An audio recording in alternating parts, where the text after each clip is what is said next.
जीवन में तू ना वो जीवन नहीं।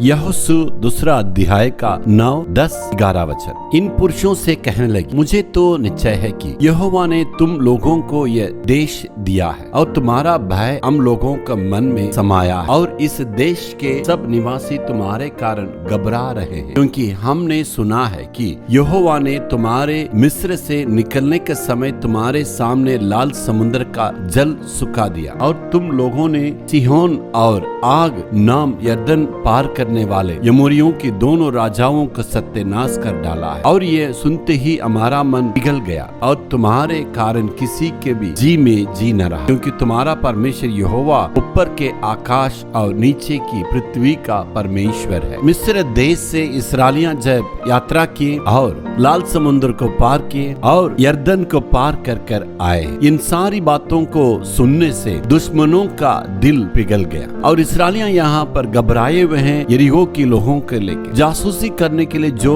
2 लोग गए थे, वे आके कह रहे हैं हमें डरने की कोई आवश्यकता नहीं है। उनका मन पहले से ही पिघला हुआ है, भय छा गया है। जैसे ही उन्होंने सुना है लाल समुद्र को परमेश्वर ने 2 भाग किया और यरदन को भी परमेश्वर ने उनके लिए 2 भाग किया और 2 राजाओं को परमेश्वर ने उनके लिए खत्म किया। इन सारी बातों को सुनने से ही यरीहो के लोगों का मन में भय छा गया और उनका मन पिघल गया। ये परमेश्वर की ओर से विजय है। ये जाके वहाँ कुछ नहीं करना, स्तुति करके उस देश को अपनाना है। बिना लहू बहाए इतना बड़ा विजय को उन्होंने प्राप्त किया। इसका मतलब इस्राएलियों के जय नहीं है, ये परमेश्वर की ओर से ये लड़ाई हुआ, परमेश्वर ने विजय दी है। यदि परमेश्वर इस्राएलियों को जय दे सकता तो हमारे लिए भी परमेश्वर जय दे सकता है। इसलिए आज हम कहने के लिए चाहते हैं, परमेश्वर विजय देने वाला हमारे साथ है। भाई बहन, आपका जीवन में भी जरूर परमेश्वर बहुत बड़ा विजय को रखा है। हमें सब ये जानना चाहिए, हम सब एक योद्धा का समान है। एक मामूली स्थान पर हम खड़े नहीं हुए, युद्ध के जंग में हम खड़े हुए। हम सब लड़ने के लिए तैयार रहना है। जी हाँ, जो शैतान है हमारा विरोध खड़ा रहता है, उसे लड़ने के लिए हमें तैयार रहना, क्योंकि हमारा विजय देने वाला परमेश्वर है। हमें बिल्कुल घबराने की आवश्यकता नहीं है। हालेलुया,